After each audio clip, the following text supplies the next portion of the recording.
గర్భధారణ, ప్రసూతి చికిత్స, పిల్లలకు చికిత్స వంటి అన్ని సౌకర్యాలు కలిగిన ఒక పరిపూర్ణమైన ఆసుపత్రి మన సుధా ఫర్టిలిటీ సెంటర్.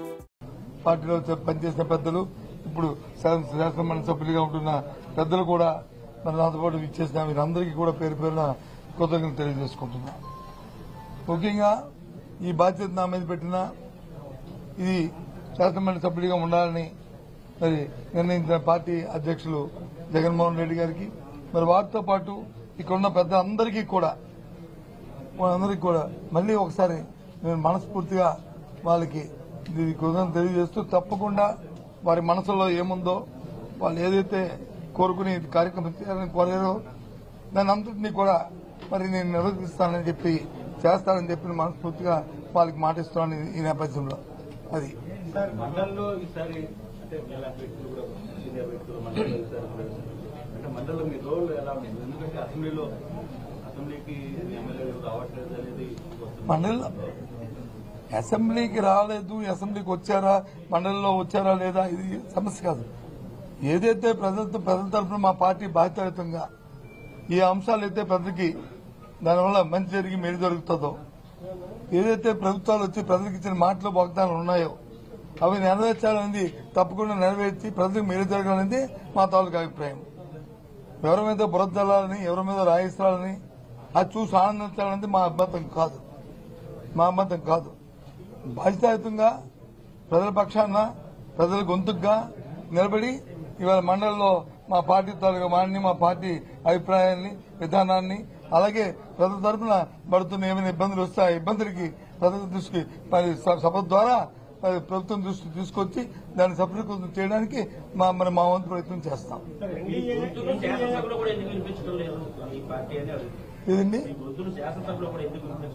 గొంతుని వినిపిస్తారు? ఎన్నాళ్ళైంది శాసనసభ స్టార్ట్ అయ్యి? ఎన్నాళ్ళైంది? ఇంకా ఓ సభ అయింది. ఆ సభ అప్పుడే మీరు ఆ నిర్ణయానికి వస్తారుగా. ఇప్పుడు 3 నెలలు అయింది, 75 రోజు, ఇది 75వ రోజు అనుకుంటాను. మరి ఇప్పుడు ప్రజెంట్ ప్రభుత్వం ఎన్నో వాగ్దానాలు చేసింది, ఎందుకు చేయలేదు అంటే దానికి అర్థం ఉందా? Take time, give time, you will see.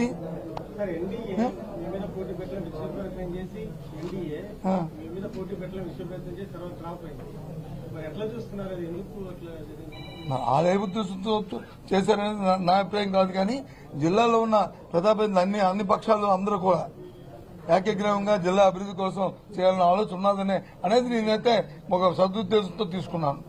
ఆ ప్రకారమే రాబోయే కాలంలో కూడా విశాఖపట్నం జిల్లా పూర్తిగా, అలాగే మా ఉత్తరాంధ్ర ప్రాంతం పూర్తిగా ఒకే మాట మీద మరి అభివృద్ధి చెందాలి, రాజకీయాలకు అతీతంగా అనేది ఈ ఎన్నిక ద్వారా నేను కోరుకుంటున్నాను. ఏదమ్మా మా పార్టీ విధానాన్ని మేము ఎందుకు వదులుకుంటాం? అది మళ్ళీ దీని మీద మళ్ళీ చర్చించుకుంటాం. మాది ఈ క్షణం కింద అదే విధానం, అది కొనసాగిస్తాం అనేది మా పార్టీ నిర్ణయం చేసుకున్న తర్వాత మళ్ళీ మీకు చెప్తాను. నేను అది మా అధ్యక్షుడు చెప్తారు, లేకపోతే నేను చెప్తాను, లేదా మా పార్టీ ఫారం మీద చెప్తాము, లేదా మా పార్టీ నాయకులు చెప్తారు, మా స్పోక్స్ చెప్తారు, ఎవరైనా సరే చెప్తాము. ప్రతి పార్టీకి విధానాలు ఉంటాయి, ఆ విధానం ద్వారా పార్టీలు ముందుకెళ్తాయి, దాని ప్రకారం వెళ్తాము. అంతేగాని ఇది లేదు, అది ఉంది, ఇది లేదు కాదు.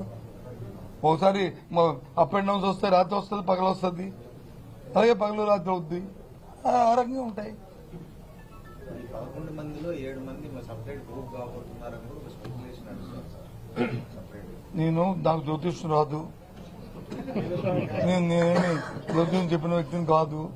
మీ మీడియాలోకి వచ్చి నేను స్పెక్యులేషన్ చేయలేను. నేను సామాన్యుని, వాస్తవాలకు దగ్గరగా ఉన్నవాడిని కాబట్టి వాస్తవాలు ఏమంటే మాట్లాడుకుంటాం. లేదు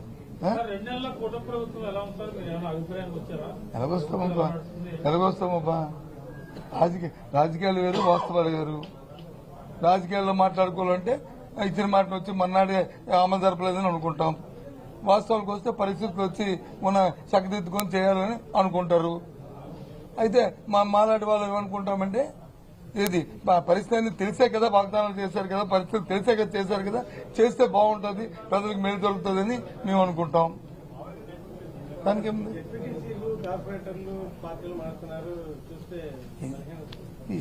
ఇది మన ఒక్క రాష్ట్రం జరుగుతుందా? భారతదేశ రాజకీయాల్లో ఎక్కడ మన ఒక్క రాష్ట్రంలో ఉంది ఇది. ఈ మారడాలు చేరడాలు ఇవన్నీ వస్తుంటాయి.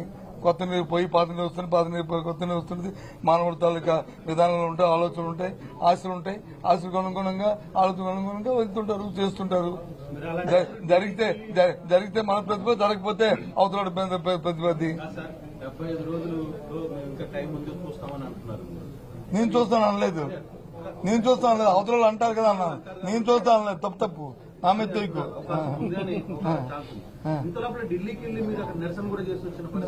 దాని వేరు ఇది వేరు. ఢిల్లీకి తిరిగి వెళ్ళాము. రాష్ట్రంలో జరుగుతున్న శాంతి భద్రతలు వెళ్ళాము. జరుగుతున్న దౌర్జన్యాలు, దమనకాండల మీద వెళ్ళాము. అంతేగాని మిగతా విషయాలు మేము మాట్లాడలేదు. అక్కడ మేము మాట్లాడామని చెప్పండి. నాకు తెలియదు. మీకు అనిపించిందా? మేము వెళ్ళింది, మా పెద్దలందరూ వెళ్ళింది, మా నాయకుడు వెళ్ళింది, అందరూ కలిసి వెళ్ళింది. జరుగుతున్న దౌర్జన్యాల మీద, జరుగుతున్న హత్యల మీద, జరుగుతున్న దానకాండల మీద, దాని మీద వెళ్ళాం. అది ఎప్పుడు కూడా ఇంతకుముందు రాజకీయాల్లో జరగలేదు ఈ రాష్ట్రంలో. ఎన్నికలైన తర్వాత జరగలేదు కాబట్టి దాన్ని ఆపాలేదన్నాం. దానికోసం వెళ్ళాం. దాన్ని ఎత్తి మొత్తం దేశం యావత్తు దేశం దృష్టికి తీసుకెళ్ళడానికి వెళ్ళాము. అది సఫలీకృతం అయ్యాము. ఎవరు పెడుతున్నారు?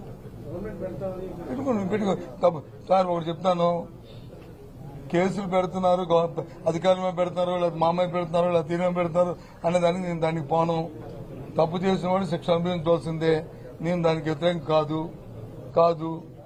అయితే ఎప్పుడు తప్పు చేయని వాడిని కానీ తప్పు చేసినట్టుగా నిరూపించి వాడిని చేయగలని వస్తే జరిగే పరిణామాలు ఉత్తిపోదు. రేపు మళ్లీ ఇదే రోజులు వస్తుంటాయి. అది గుర్తుంచుకుని ఏ పని చేస్తే పర్వాలే. ఇది ఇంకోటి కూడా మర్చిపోయారు. ఏదో 4-5 రాస్తున్నారు. ఇంకా ఇది కూడా ఇచ్చాం. దాని పేరు ఏం పేరు?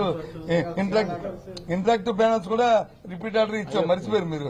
ఐఎఫ్టీలు అది ఎందుకు రాయట్లేదు మరి నాకు తెలియదు కానీ అది కూడా ఇచ్చాం. అది కూడా ఏవైనా సరే ప్రభుత్వం మాది కాదు, మేము కాదు. మేము వద్దన్నా ఎంక్వైరీలు మానరు, మేము చేయమన్నా చేయరు. ఏదైనా సరే చేసుకుని తప్పు చేస్తే తప్పు జరుగుతుంది. దానికి ఉంది. నేను రెడీ కాదంటాను బాబు, మానేస్తావా? నేను రెడీ కాదంటాను, మానేస్తావా? బాబు అని గెడ్డం పడుకుని మానేస్తావా? లేదు చెయ్యి అంటాను, చేస్తావా? కాదు కదా. ఎందుకు అవన్నీ అప్రోచ్? ఎలాంటి ఇంతమంది పెద్దలు ఉంటున్నప్పుడు, ఎలాంటి ఇన్ని మీడియా ఉంటున్నప్పుడు ఈ చిన్న ప్రశ్నలు వేసి చూసే ప్రజలకు వచ్చి విసిగించడం మంచిది కాదు. ఇది కొద్దిగా హైలైట్ గా ఉండేవి, రాష్ట్రానికి పనికొచ్చేవి, దానివల్ల ఉపయోగపడేవి అవేయండి. ఇవెందుకు పనికిమాల క్వశ్చన్లు అని నేను అనుకుంటున్నాను.